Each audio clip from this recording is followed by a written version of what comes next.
আপনার সোসাইটিতে যখন ল অ্যান্ড অর্ডার থাকবে না, হ্যাঁ, when a society becomes lawlessness তখন কিন্তু আপনার যারা মানে কি বলে সুযোগ সন্ধানী অথবা যারা পরিস্থিতি ঘোলাটে করতে চায় তারা তো সুযোগ নিবেই। হ্যাঁ, আপনার দায়িত্ব কি, সরকারের দায়িত্ব কি, যাতে মানে আইন শৃঙ্খলা কেউ ভাঙতে না পারে, এইটাকে আপনাকে এনশিওর করতে হবে।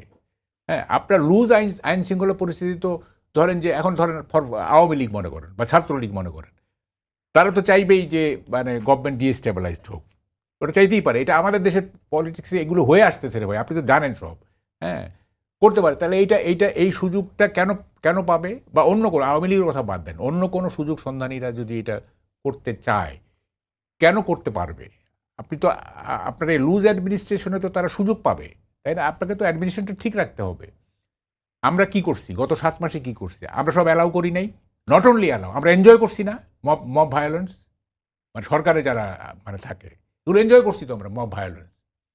মানে 6 মাস ধরে এখন পরিস্থিতি মোটামুটি শান্ত।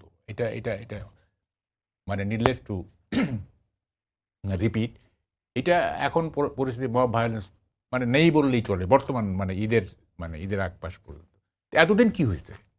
এতদিন কি এগুলি আমরা ঠেকানোর চেষ্টা করছি? এই যে 32 নম্বর যে ভেঙে দিল, বা যার আপনার কি বলে যে জাতীয় পার্টির অফিস যে মানে হামলা হলো, জাতীয় পার্টির সারা দেশের অফিসে যে হামলা হলো, এগুলিকে প্রতিরোধ করা হয়েছে?